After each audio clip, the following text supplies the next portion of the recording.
Welcome to TXC Tells All, or welcome back if you're one of our subscribers. Today we have two very special guests, but before we get into what we're going to talk about, this is a series. So if you haven't seen part one, make sure you check that out where we talk with two other guests answering the question, would you ever date somebody less educated than you? Today we're going to talk about something different and hear the guys' perspective on it. So to our two very special guests, if you can introduce yourself, tell us your name and where you're from. Yeah, my name is Olafemi. I go by Femi. I'm from Newark, New Jersey. Whoop, whoop, Jersey. Big city. And I'm Jason Hilliard. I live in Boston. I'm originally from Clairton, Pennsylvania, right outside Pittsburgh. Okay. And I'm Tracy. Y'all know me from TXC Tells All. And then I'm Larita. TXC Tells All. Originally from New Jersey, but Tracy and I reside in Houston, Texas. We made it through last week's storm, so thank you guys for thinking about us. We made it through. Probably wish you were back here. Yes, I know. I thought I escaped the snow, but it's okay. Right. I'm I'm grateful. still not coming back. I'm not coming back. I'm not coming back. Right. Yeah, y'all didn't take a trip to Cancun? Oh, I wasn't. Thanks for blasting This one. Led cruise. I was there. In my defense, I was there before the storm started. So Okay. She didn't brave the storm with us. Nope. All right, so let's get to the question of the day. Okay. Gentlemen, would you ever date somebody who made less money than you? Let's start there. Anybody can go first. We getting the inside scoop. The guys will tell us the scoop. I'll start off. Right. But I was thinking about it, and I think at this point in my life, I wouldn't necessarily consider it. I think early on, as a younger man, I'm 36 now, right? So like in your 30s, and I mean, it's always expected. It's always been like taboo for us to date younger women necessarily. I've never even dated a younger woman, to be honest, but to date younger women, and also our income necessarily doesn't matter. There's never been a standard where men could say, oh, well, I want a woman who makes X, Y, and Z as well, right? So now that we live in this day and age where standards have shifted, or there aren't any standards, right? Or we should all be our own individual selves, and individual relationships that mean what we want it to mean. I wouldn't necessarily do so. You'd have to be on an equal level with me at this particular point in my life, with no children, etc. You know, I didn't expect that answer. Okay. Jason, what you think? Okay. Well, I mean, if we think about it, typically it was, men made more money than women, and so that's not really, that never really entered into the thought process, like, right? So, when I was still back out there in the wilds, I knew Jason when he was in the wild. I was I'm in paradise now, if you ask me. I'm in paradise now.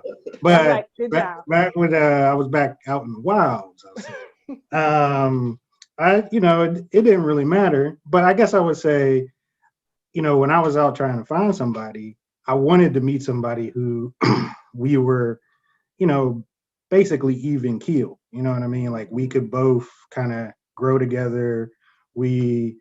There's, if someone needed to maybe take some time off to go to school, either one of us could be making good enough money where, we could be growing together. You know what I mean? So it was like, that really, I wanted to meet someone who we were like same level, no problems there in terms of like earning ability or whatever. So it's like, that to me was always cool. Now, if I met somebody, every once in a while you meet a woman who really set up, really, well, maybe I'll be a kept man.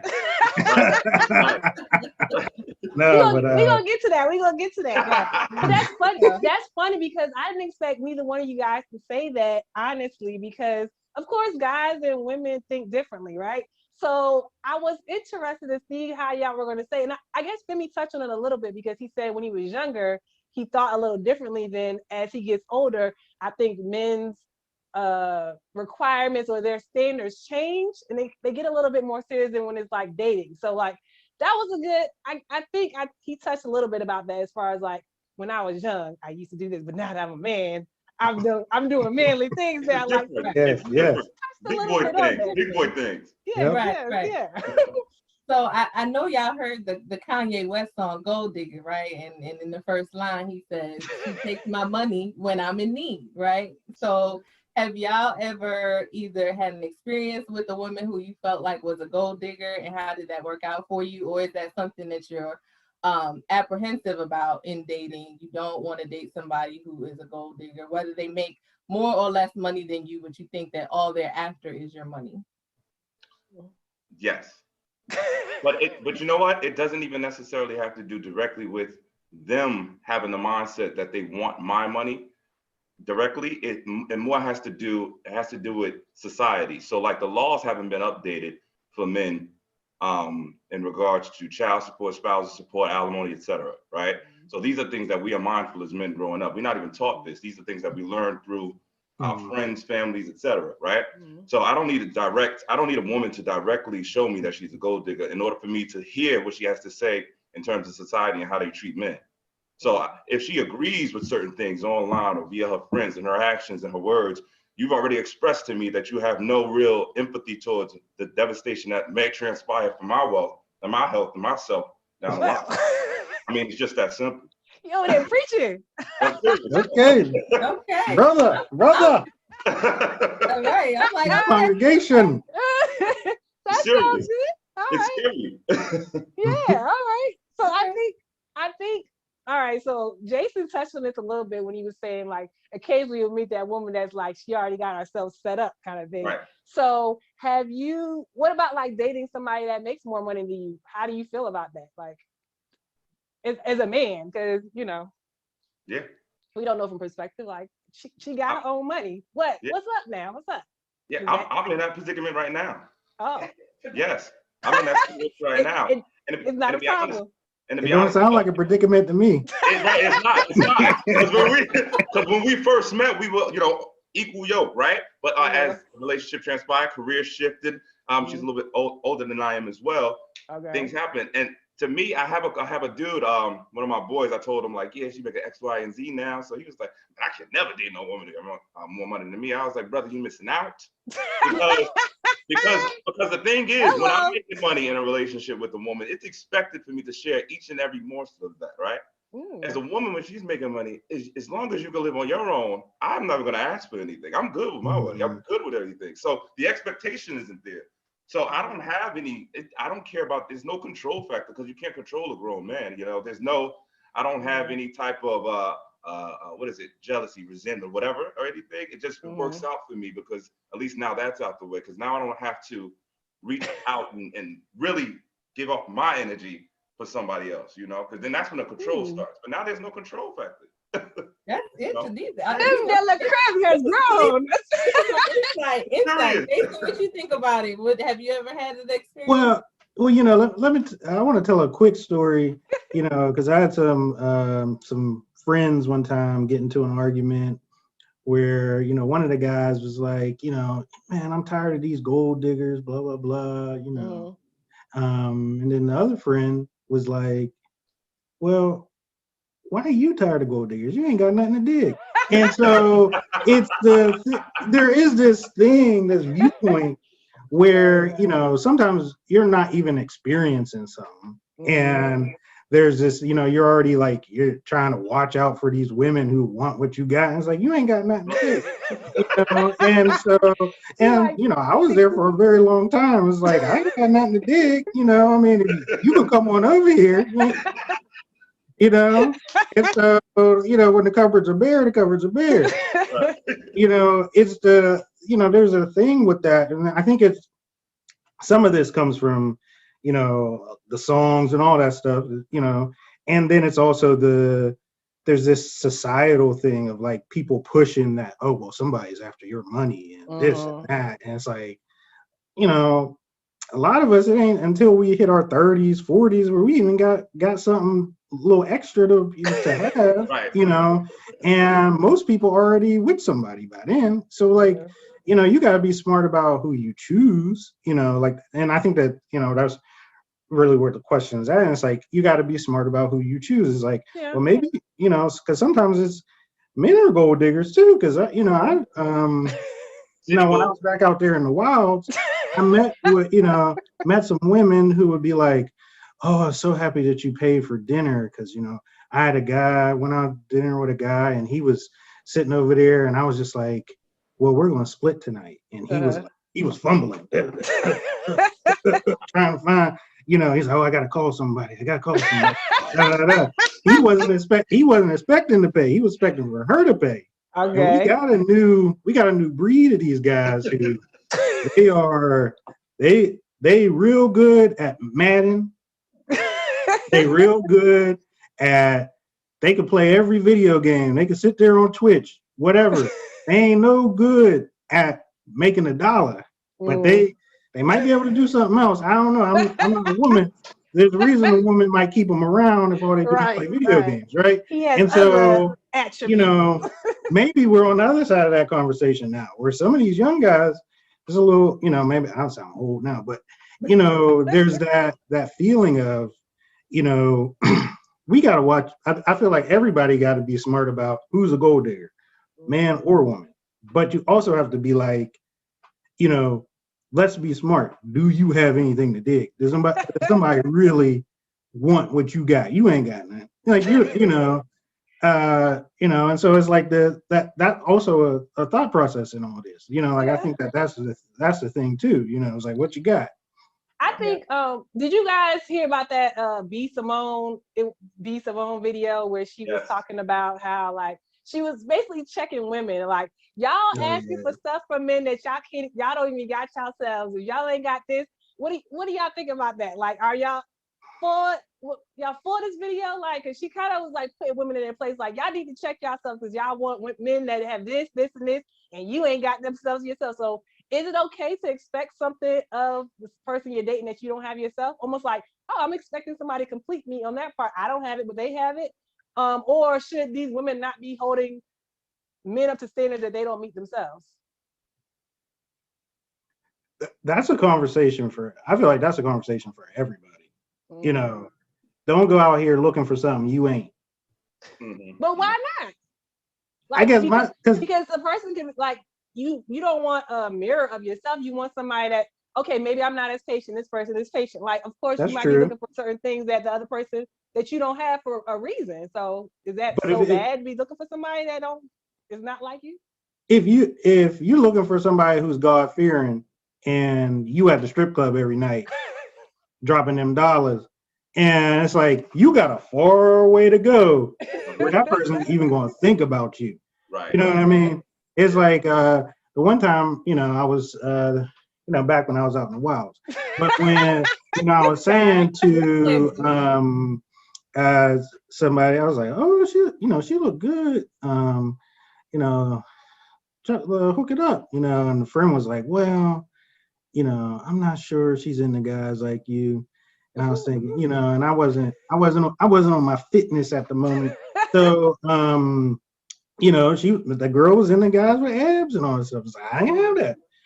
So it's like, hey, maybe I need to get my fitness together then. If I want her, you know what I mean? Okay. And so there has to be, because sometimes you have to be like, there's a reason these like fit couples are together, right? And there's these people who are, power couple. It's like, well, the power couple woman or the power couple man don't want you.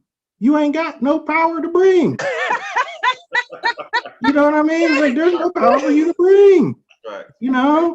They ain't gonna be a power couple if they with you. They're gonna be a half power couple. That's a good point. What you think, Phil? Well, I mean, what Jason touched on, I think it's unreasonable.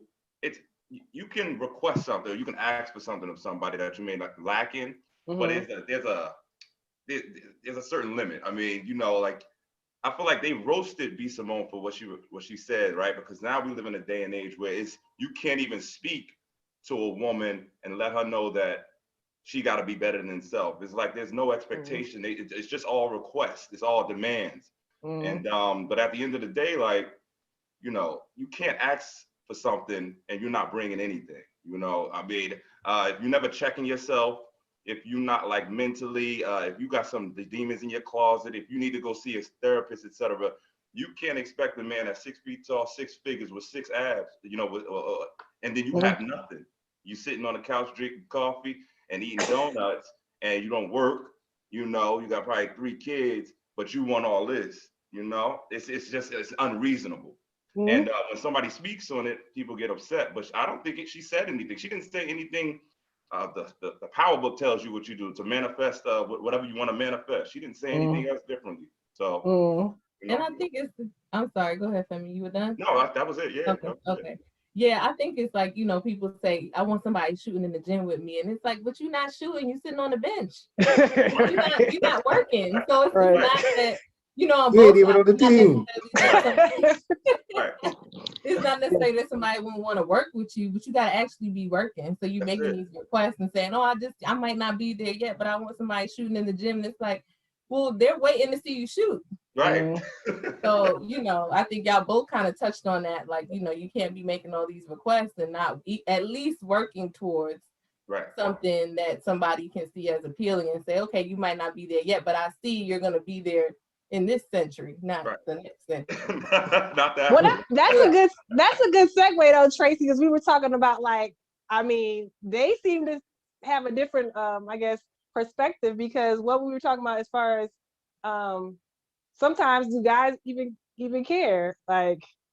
Yeah. We were saying, if a guy sees a woman that's physically appealing, she's a 10 in their book or whatever, are they even going to care about the other stuff? Are they just going to say, this woman is everything I dreamed of in the looks department? And, I never even thought to ask about some of these other things. And I think you guys may have touched on it back when you were in the wild, like Jason said.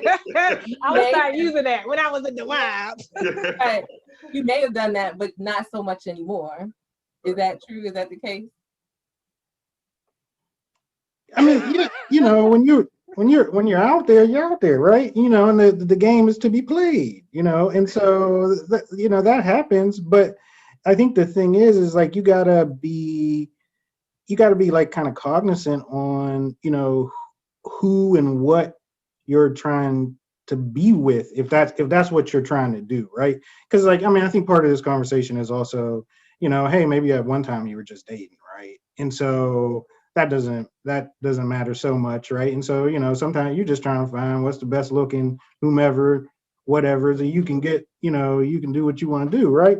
But when there's and we see this, I think that this is kind of the fervor that people have with celebrities, where it's like these celebrities, these professional players, they get with people who are like, wow, that person's beautiful. But then then wow, we find out much later, it's like, oh, well, that person did not really want you.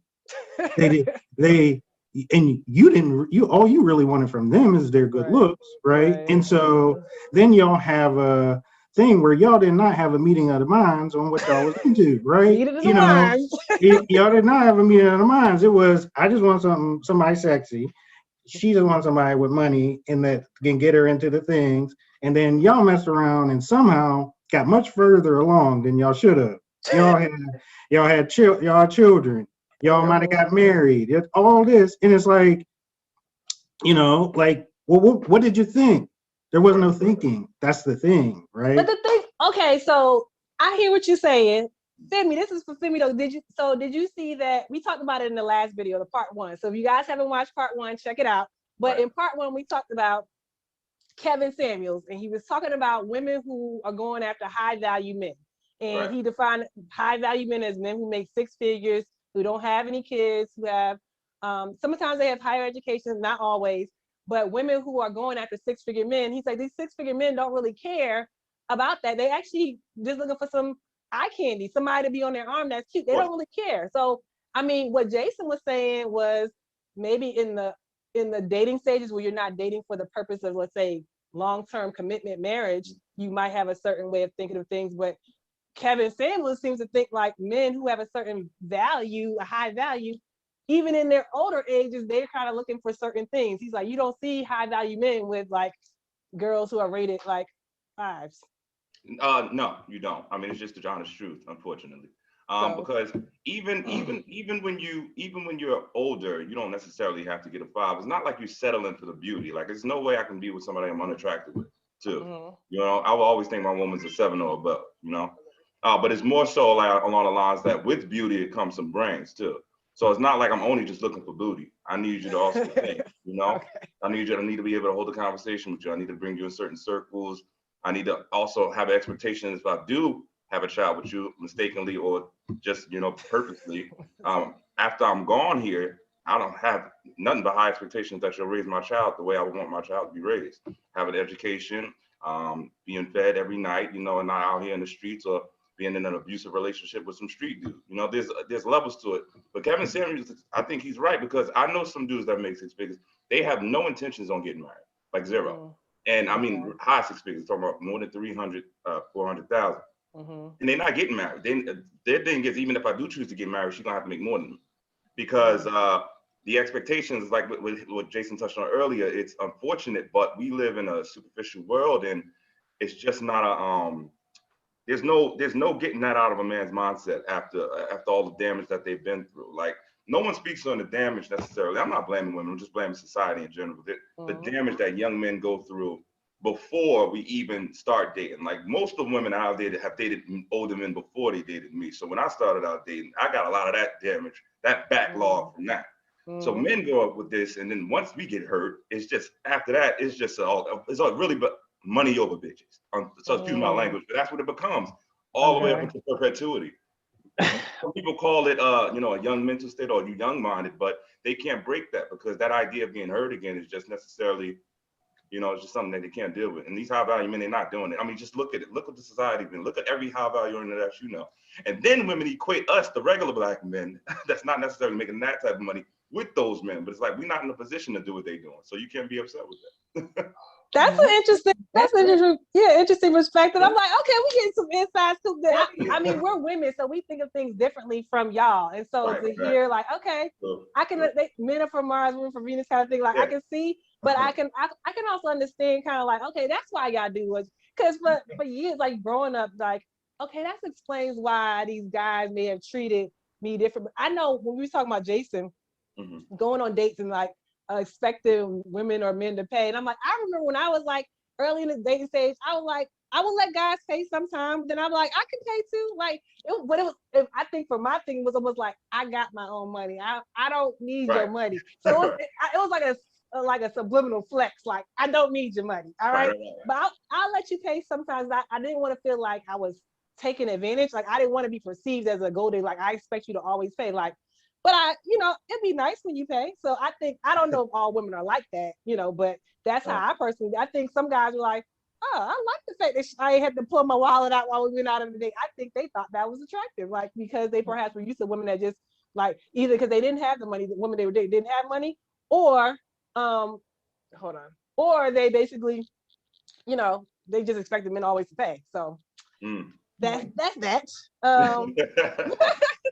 But I do think that kind of goes back to this whole thing of these societal viewpoints. Like even what with what Kevin Samuels, and I mean he's his own person. You know, he's doing something like that. You know, he goes viral for a reason, right? And so I think part of it is that it's kind of a show of how some people would say straightforward. Others would say mean, you know, like whatever he's doing, right? And so, but I think in those types of conversations, society-wise, and we all get hit with it, is like these overreactions, over exaggerations of what a particular type of person is, like throwing somebody in a bucket, right? It's like, oh, high value earner. It's like, well, if you meet one and you show improve, maybe they would give you a chance, right? And same thing with woman of a certain thing, right? And so like people aren't these, you know, people aren't Kanye West, right? Kanye West is Kanye West, right? You know, and so it's like people aren't these buckets that people throw them into, right? And so it's like if you know, I mean, I know some people who like Femi said, make a lot of money. They ain't trying to get back out there and get hurt. You know, they're not trying to mess. They're not trying to mess with that. You know, they are trying to just date people that are cute. Like, so they are. Yeah. They are doing that. They don't care about all the stuff we were talking about today. But that's some, you know. But then there's also, you know, it just kind of depends on the person, right? And so, and I think in that video, I think that guy, you know, I think, you know, there's also this thing about, you know, even that woman with what she earned, like she brings something to the table too, right? Yeah, and so, like, I think, like, to be like, oh well, you're not that, or you're not this, and you're not cute enough. Well, look. There's some cats. I've seen some cats out on dates with some women. Behave yourself. I've seen them. That's all I'm gonna say. I've seen them. Don't tell me what can't happen. Okay, there's things happen. Still hope. Yeah. So hey. Don't put baby in the corner. Yeah. Right. Lord Jesus. Tracy, because we're going to wrap it up in a few minutes, but Tracy, let's hit them with the myth versus truth thing that we kind of did in the part one to see how they respond to that, and then we can kind of start to wrap it up. All right, so myth or truth, guys? Just because you make more money doesn't mean you know how to manage it. Myth or truth? Just because you make more money. That's the truth. That's the truth. Okay, same. Yeah, I feel the same, because I've seen a lot of people with a lot of money and they don't have it very soon after. So I mean, I think in relationships that might be something you're looking for too. I want somebody who has the money but also has good money management, because, you know, in relationships, one of the biggest determiners of relationships failing is money a lot of times. So that's a big thing. All right, one more myth or truth. Going Dutch is the modern way to go in dating. So splitting the bill. Myth. I would say myth too. Why? Like he said earlier, it's putting it into a box. It's up to the people. I can't say that it's good for everybody necessarily. And I think it's still a gentlemanly thing to pay. Right. Yeah. Okay. Okay. Myth or truth? More money, more problems. Truth. I agree. That's true. But you would have had them problems, Jason? I'd rather have more money. I'll take the problems though. You know, hey. I'll take those problems. Those are different problems. Those are different problems from broke problems. Right. Yeah. I'll take the money problems for yeah. All right, last one. In a relationship, my money is mine and your money is yours. No, your money is mine and my money is mine. Oh, well, let's do both. My bad. Good Lord. What do y'all? The first way I said your money is yours and my money is mine in a relationship. Myth or truth?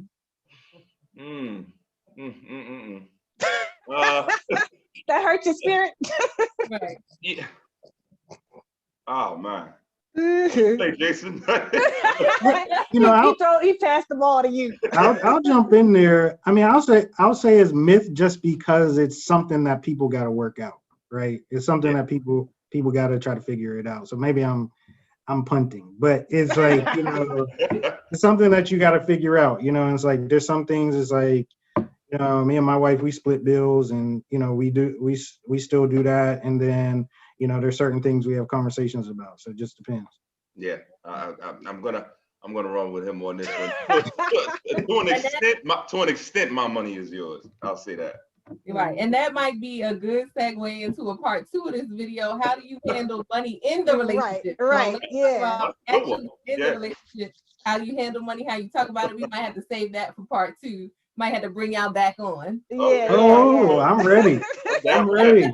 I'm about to write this one out. We appreciate y'all coming on TNT Tells All. Like I said before, if you haven't watched part 1, guys, check out part 1 and subscribe so that you can see when we coming out. We might be doing part 3 soon. So thank you, Femi and Jason, for joining us today on TXT Tells All. Thanks for having us. Thank you.